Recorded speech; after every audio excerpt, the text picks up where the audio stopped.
So in this video, we're going to be looking at the rate equation and how we can actually manipulate this to work out a value for the rate constant K. Now the rate equation shows us the relationship between the rate of reaction and the concentrations of reactants raised to the powers of the actual orders. We also know about the rate constant K, which we looked at in a previous video, and we say that this links the rate of reaction with the concentrations of the reactants, and this increases with temperature. Now if you were to look at an example of an equation, I've got 2 lots of A gives me 4 lots of B, 2 lots of C it reacts with, and we end up with D and E as products. Now so far you should be able to work out a value for Kc, which is the equilibrium constant, and of course we just look at the products over reactants and the powers they're going to be, of course, from the stoichiometry in the actual equation.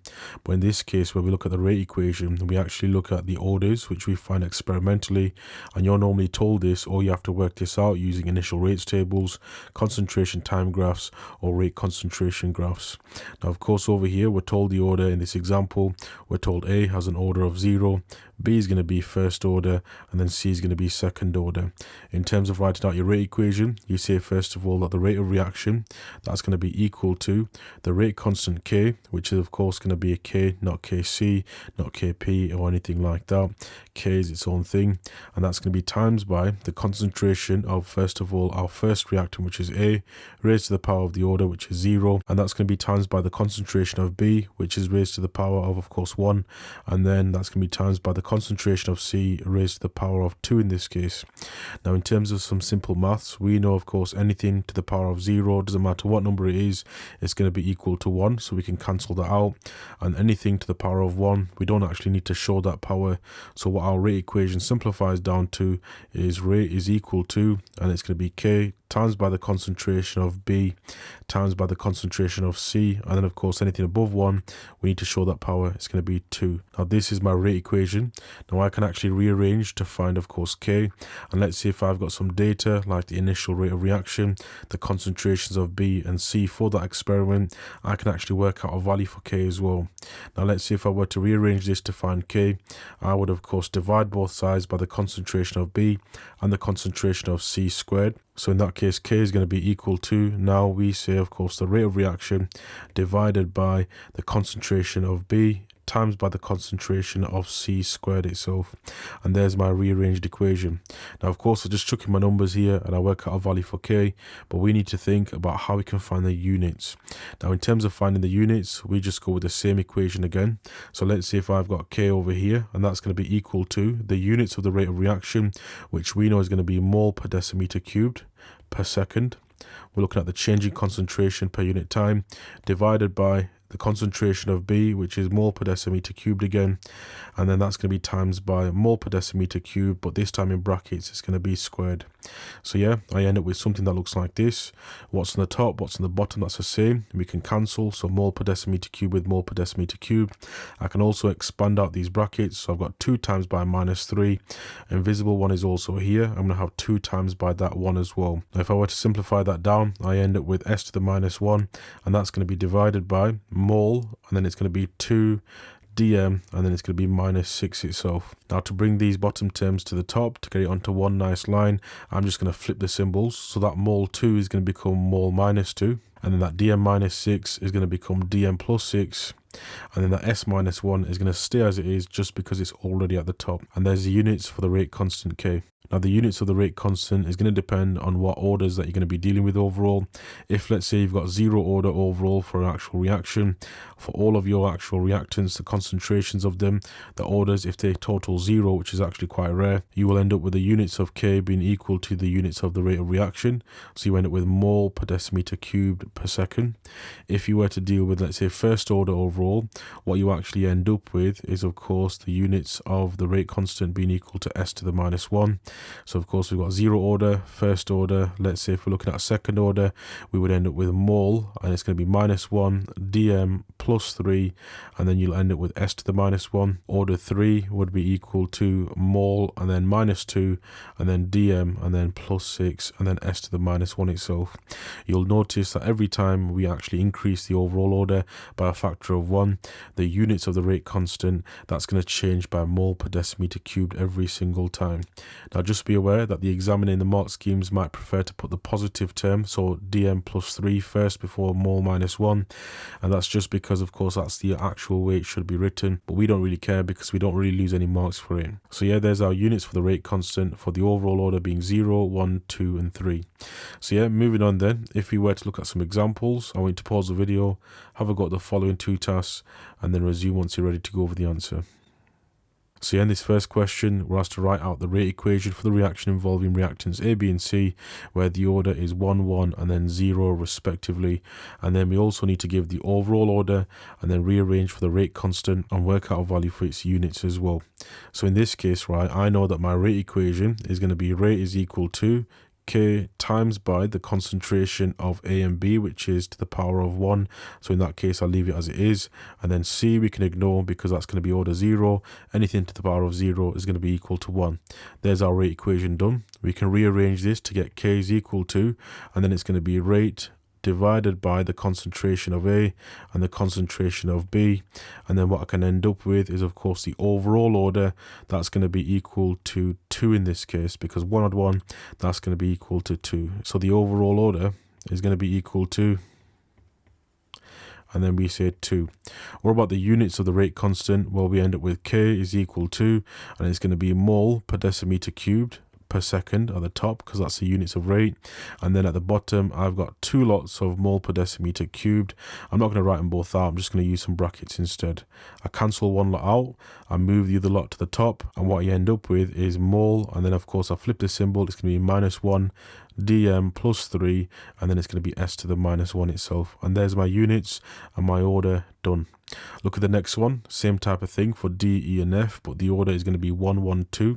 If you look at this, the overall equation, if we were to write the rate equation, we know rate is going to be equal to K times by the concentration of D, which is going to be power 1, times by the concentration of E, which is going to be power 1 as well, and then the concentration of F, which is going to be power 2. We rearrange to find K. We end up with, of course, K being equal to the rate of reaction, and that's going to be divided by the concentration of D times by the concentration of E times by the concentration of F squared itself.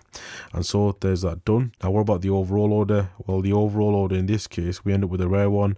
It's actually going to be order 4 in total. So in that case, right, we've got our order done. What about our actual units? Well, K is going to be equal to, we're going to end up with the same thing again. We're going to have mole, and it's going to be dm minus 3 per second. And then at the bottom, I've got 1, 2, 3, 4. Overall order is 4 lots of mole per decimeter cubed, which I end up with something that looks like this. 4 lots in the bracket there.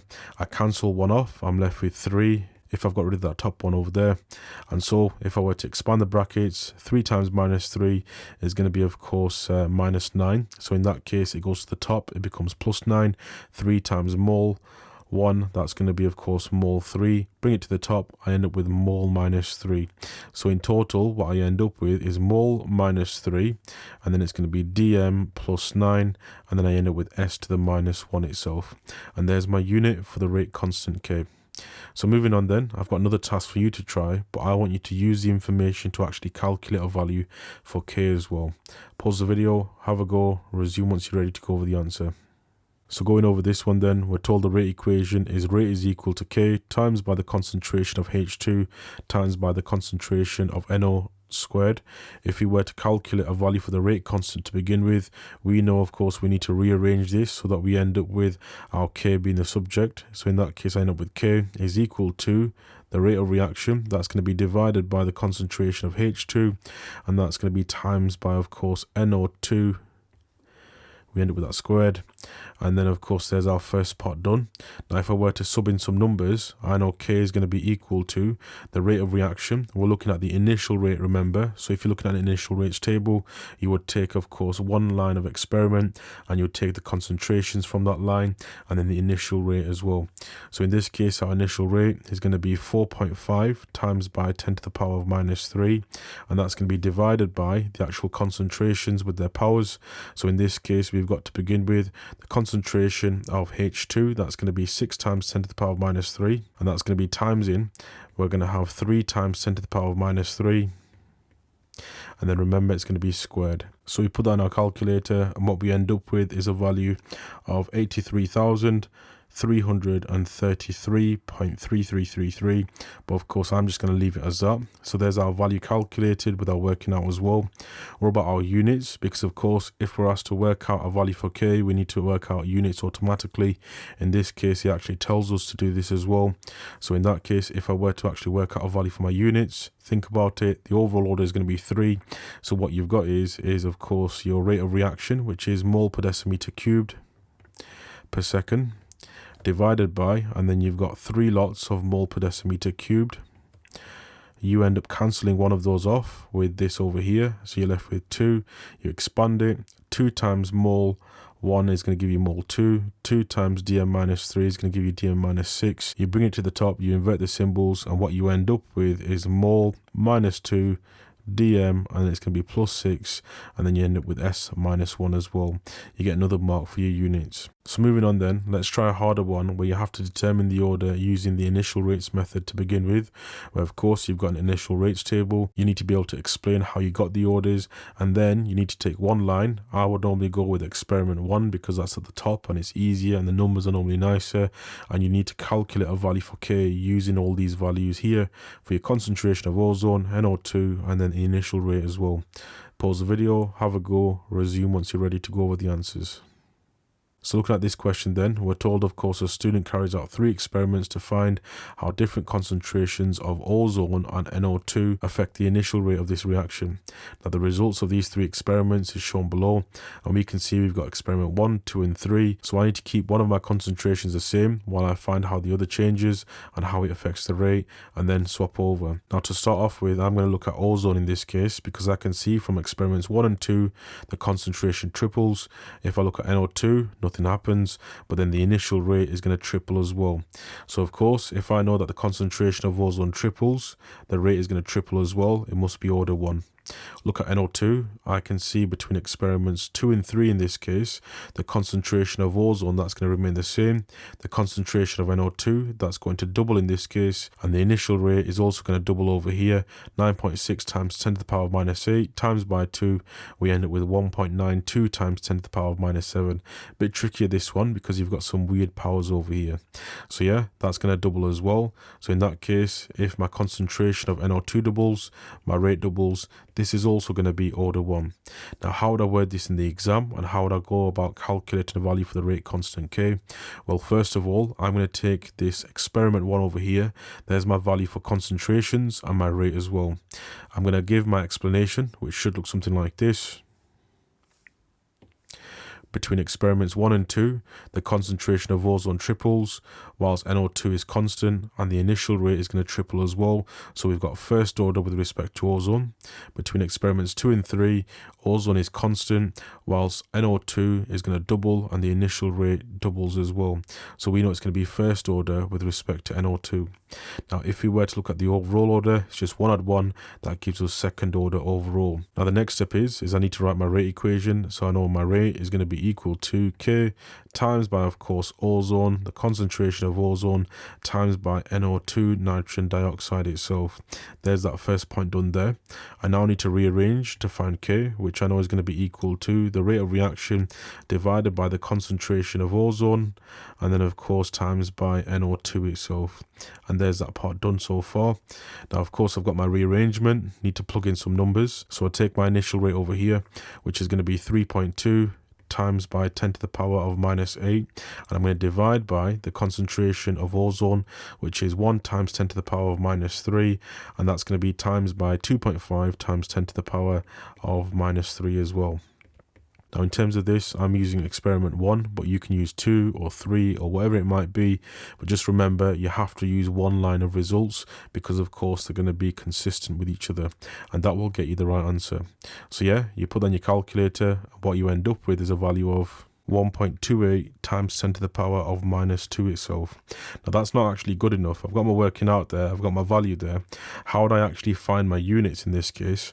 Well, remember, the units is going to be mole per decimeter cubed per second when we're looking at the rate of reaction. And then of course at the bottom, we've got overall order being equal to mole per decimeter cubed squared.